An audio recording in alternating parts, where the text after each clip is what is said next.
Ils sont originaires d'Algérie, du Maroc ou de France. Leur musique mêle le raï avec des rythmes traditionnels et des influences latines, tziganes ou jazz.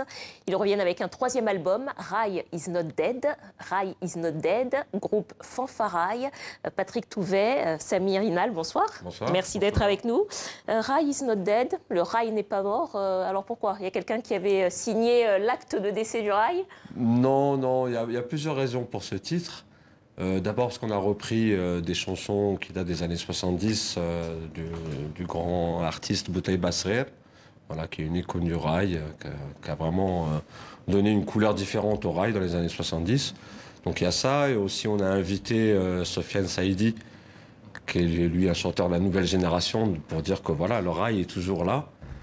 Et aussi, le problème, c'est qu'en France, en tout cas, par rapport aux programmateurs de festivals, de salles, on trouve que le raï est un peu oublié.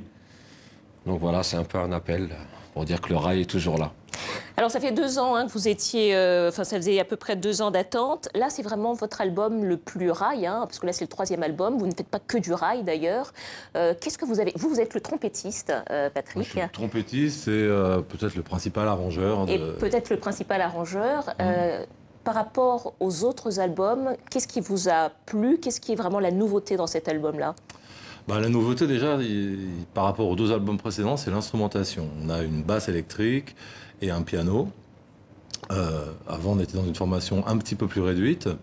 On a augmenté donc le nombre d'instruments. Il y a aussi un violon. Un oud.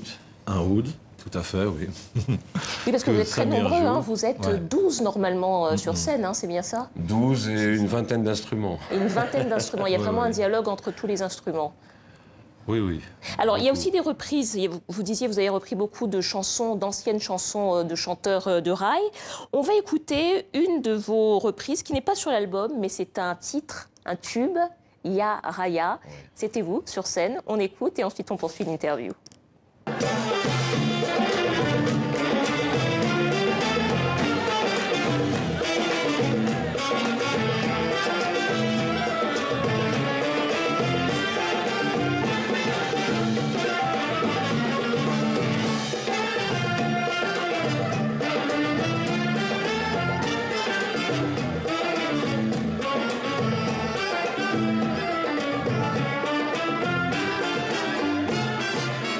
Ya Raya, toi qui t'en vas, c'est ça, hein? Oui, c'est ça. Racontez-nous un petit peu l'histoire de cette chanson. C'est une chanson qui parle de l'immigration, en fait.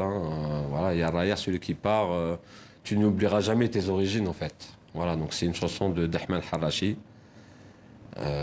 compositeur de Chaabi, chanteur de Chaabi. Voilà, il y a son fils maintenant qui a repris le flambeau.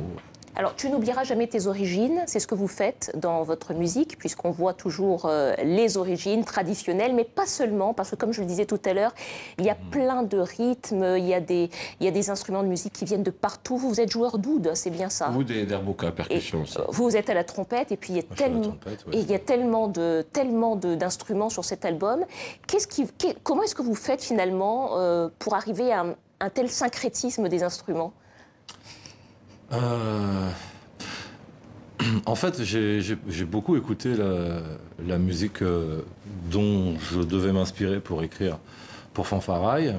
Et j'essaye toujours de ne pas dénaturer la musique de départ.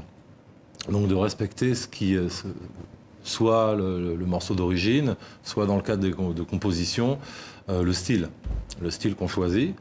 Et je me souviens d'ailleurs de certains des premiers concerts où il y avait des gens qui venaient me voir et disaient « Ah, on a reconnu la musique de chez nous !»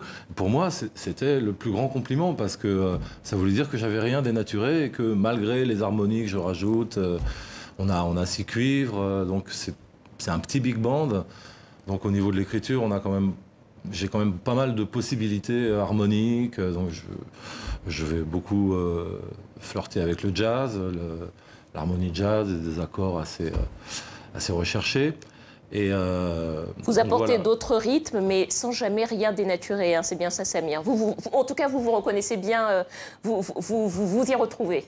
Oui, bien sûr. La base, c'est toujours la musique du Maghreb, algérienne. Et après, on rajoute les couleurs.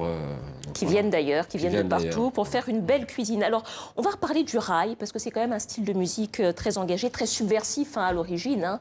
Dans le raï, on parle beaucoup de l'amour, des plaisirs de la vie, des femmes. Aujourd'hui, plus que jamais, vous pensez qu'il y a toujours urgence à chanter du raï?